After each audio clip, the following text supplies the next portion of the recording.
Mrs. Magandang umaga! Mga mare ko, mga pangga, magandang umaga sa inyong lahat. Magandang umaga sa aking partner na si Kapitana Sisa na ngayon ay nasa Samal Island pa rin. Magandang umaga sa lahat-lahat ng mga Papa Drivers. Ang bati natin sa lahat ay magandang umaga. Thank God, it's Friday. Dre mo yan, nabuo na naman natin ang isang buong linggo na puno ng kaligayahan. Diba? Kahit sabihin mong napakaraming problema, surviving pa rin tayo. Tama! Kahit na hindi masyadong maganda ang mga balitang ating nasasagap nitong mga nakarang araw, dapat ipagdiwang pa rin natin dahil tayo ay nabubuhay. Tama? Hello sa lahat ng ating mga tagapakinig. Luzon, Visayas at Mindanao. Magkakasama-sama tayo sa loob ng isang oras na puno ng tawanan, chismisan at awitan dito pa rin sa Baklitas. Woo-woo! At kayo nakatutok sa number 106.7 Energy FM. Panggawag mong sabihin radyo, sabihin mo. Ayan, tumutok lamang kayo sa ngalan ng aking partner ha. Ang aking partner na next year ko na makikita, si Kapitana Sisa. Mare, mag-ingat. Kumusta naman yung mga misis na naghahanda ng kanilang mga makakain? Nako, nakakaloka no. Kahapon talagang nawindang-windang ako. Kasi nabalitaan ko itong nagbabagang balita, talaga naman nagbabaga. Speaking of ulam mamaya bago tayo magchismisan, meron muna akong babanggitin sa inyo. Naloka talaga ako sa balitang ito. Nakita natin yung sunog na naganap sa Cebu. Nako mga misis iluto nyo kasi yung mga yung mga paboritong pagkain ng inyong mga mister. At kayo mga mister, matuto naman kayo mag-appreciate. Diba? Sa mga effort ng inyong mga misis. Dahil sa Cebu, nakakaloka. Isang lalaki ang sumunog or nagsunog ng kanilang bahay dahil hindi nasarapan sa ulam. Ay, wag mo palakpakan! Nakakaloka yon. Sarap tuktukan ni kuya. Bakit naman ganon? Bakit naman dahil hindi ka nasarapan ay sinunog mo ang iyong tahanan? Diyos kong hirap na nga ng buhay ngayon, di ba? Hindi ka na nga nasarapan sa pagkain. Sinunog mo pa inyong tahanan. So paano ang Pasko, di ba? Ay, nako misis. Kailangan talaga habaan natin ang ating mga pasensya. Diba? Papasko, wag na mag-away-away. Ang mga mag-aasawa dapat magbuklod. Tama? Wag nang pag-away ng mga simpleng bagay kagaya na lamang ng nilagang baboy. Dahil sa nilagang baboy, wala kayong bubong ngayong Pasko. Nakakaloka kayo. Diba? Naku! Diyos ko, kaliwat kanan ang mga ang mga hindi masyadong magagandang balita kagaya na lamang ng panahon ngayon, 'di ba? Kasi inaasahan natin ngayong Friday maraming maglalabasan, celebrate ng mga Christmas party, 'di ba? Bad trip ngayon yung mga palabas ngayong araw na ito dahil nga medyo makulimlim ang panahon. At inaasahan daw, sabi ng Pag-asa, na mag-uulan pa rin sa mga susunod na araw. Kung anong kadahilanan yan, mamaya chichikahin ko kayo about dyan. Pero eto na ang chika ko for today's video. Ay nako, nakakaloka. Hindi ito magugustuhan ni Tita Alice Balatbat ng Lola Lenas. Diba? Tita Alice, makinig ka. Una sa lahat, ito gusto ko lang munang ihain itong mga bagay-bagay na ito para bigyang awareness ang publiko, lalo ng ating mga pangga na mahilig mag-screenshot. Sa ilalim ng Data Privacy Act, makukulong ng 1 hanggang 3 taon at magmumulta ng 500,000 hanggang 1 milyong piso ang sinumang maglalabas ng personal na impormasyon. Kung ang sensitibong impormasyon ay isinama Sa ibinahaging pag-uusap, makukulong ng 3 hanggang 5 taon. Maaaring maghain ng reklamo sa National Privacy Commission at magsampa ng kaso sa korte ang mga biktima na pwedeng humingi ng danyos dahil sa mga paninirang ginagawa sa kanila. Nakakaloka. At yan ang pag-uusapan natin ngayon. Kasi nga 'di ba kumalat ngayong balibalita. Kumalat yung mga screenshot tungkol sa pag-uusap nitong si Rob Gomez, nitong si Bianca Manalo at yung kapitapitagan nating si Herlin Budol. Nakakaloka. 'Di ba? Nag-circulate ito sa internet at pinaghihinalaan ng mga netizen na ang nagkalat ay yung dating karelasyon nitong si Rob Gomez na si Shyla Rebortera. Ay, nakakaloka yon. Ayan si Shyla. Beautiful ano? Ano yan, di ba? Isa siyang beauty queen. Di ba? Kung ganyan naman tayo kaganda, no?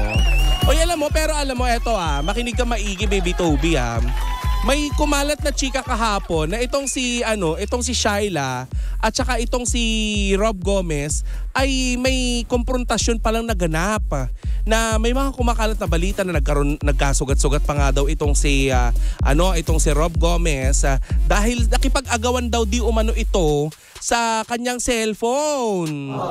Ay nakakaloka yon. At ang chika pa nga mga pangga nakita daw or naaktuhan daw ito or nasaksihan, sabihin na natin, daw di umano ng kanyang driver. Hanggang ngayon ay hinihintay pa rin natin ang opisyal na pahayag ng driver. Diba? Pero sa tingin nyo ba? Sa tingin nyo ba ay magsasalita yung driver? Uy, naganap daw ito sa Pasig City sa inuupahang condominium nitong si Shyla at saka ni Rob. Para sa mga hindi nakakaalam, itong mag-live-in partner na Rob at Shyla ay merong anak. Ang nakakaloka lang nito pangga, posible daw di umanong harapin nitong si Shyla Rebortera ang kasong pwedeng isampa sa kanya under Data Privacy Act. Nakagaya na nabanggit natin kanina ay pwedeng magmulta ng hanggang 500,000. Diba? Kaya sa mga pangga natin na kagaya ng nabanggit ko kanina, una pa lang, binanggit ko na kung ano yung batas na sumasaklaw sa mga ganitong gawain. Marami akong kakilala actually. Diba? Marami akong kakilalang ganyan, yung hindi sila secured sa mga kausap nila, ang hilig nilang mag-screen recording. Mag-i-screen recording sila tas gagawin nilang bala kapag nagkahetot-hetot. Ano ba yan? Minsan ginagamit nila itong pang blackmail. Nakakaloka kayo, bakit naman ganyan?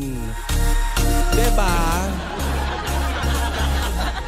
Ayan, oy, nga pala isingit ko lang ito. Hello, Madam, Merry Christmas. Pabati si Tita Elsa Bruce po, celebrating birthday on December 26 po, Madam. Thank you so much. Matagal pa yung birthday. Pinabati na ni Jonah Baton. Diba? At nagpapabati din, sabi ng aking partner na si Kapitana Cesar, scheduled ang flight namin. Bukas pa kami makakauwi ng Manila. Kasi nga naman, di ba, nag-uulan. Bongga yan, Mare, at least makakapagpahinga ka dyan. Pero balik tayo dun sa mga dito sa Data Privacy Act. Wala masyadong Pilipino or aminin natin medyo hindi tayo well-educated doon sa batas tungkol sa Data Privacy Act. 'Di ba? Marami sa ating mga kababayan ang hindi nakakaalam nitong batas na ito na yung pag-i-screenshot natin ng mga pribadong usapan online hindi pwedeng ilabas. Kahit na dito sa korte, halimbawa gagamitin yung ebidensya or electronic evidence yung inyong mga usapan. Kailangan pong dumaan muna yan sa proseso bago po ilabas yan ng korte. Kaya wag kayong masyadong atat, di ba? Yung mga yung mga kululot dyan na ang hilig mag-screenshot, tapos i-upload sa Facebook. Nako, magganon kayo kung meron kang 500,000 be. At kung handa ka ng humimas ng rehas sa loob ng 3 hanggang 5 taon, nakakaloka ka. Para kang hindi nagtitink ng right. mukhang hindi na grade 2, di ba? Pero mo pa naman, ang ayos-ayos ng usapan natin, di ba? Tayo lang, di ba? Kung karamihan pa dyan yung mga pinag-uusapan yung mga kaopisina, di ba? Mga kumare, yung mga nakautang sa kanila, pinag-uusapan nila in public. Ngayon, kapag nagtampuhan na sila nung kausap niya, nako, ipapabasa nila in public sa pamamagitan ng pag-upload sa sa Facebook at kung saan-saang pang social media platform. Tigil-tigilan niyo yung mga ugaling ganyan ha. May diyan, may karampatang parusa ang mga taong gumagawa ng ganyan. Hay buhay, ang hirap talaga pagsabihan minsan ng mga Pilipino, lalo na ng mga pasaway.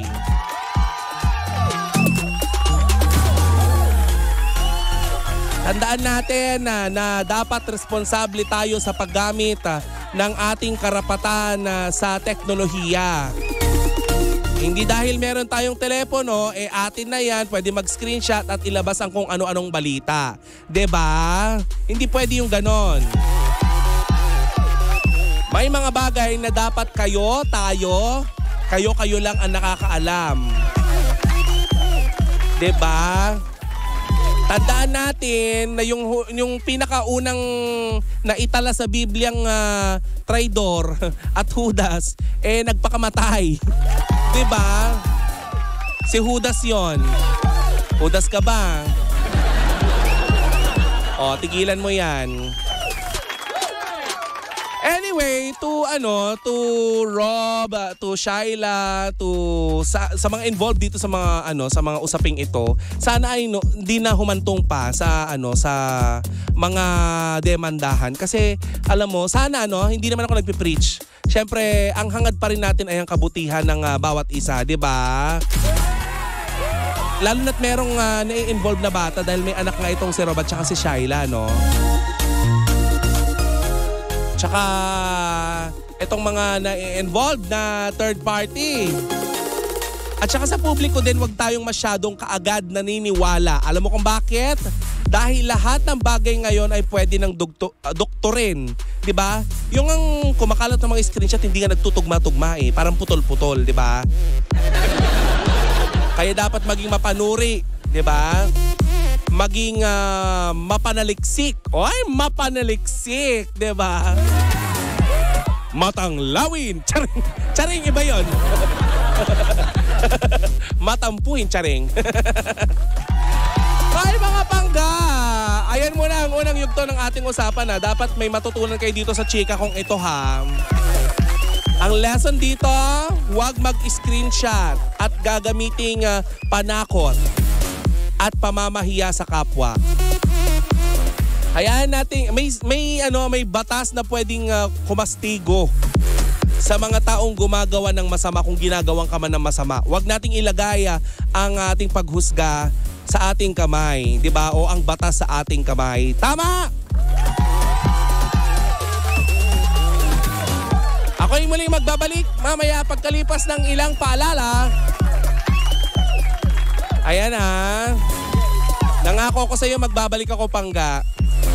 Sa ngalan ng aking partner na si Kapitana Sisa, ito po ang Baklitas. Woo woo! At kayo nakikinig sa number 106.7 Energy FM Pangga. Huwag mong sabihin radyo, sabihin mo Energy! Go!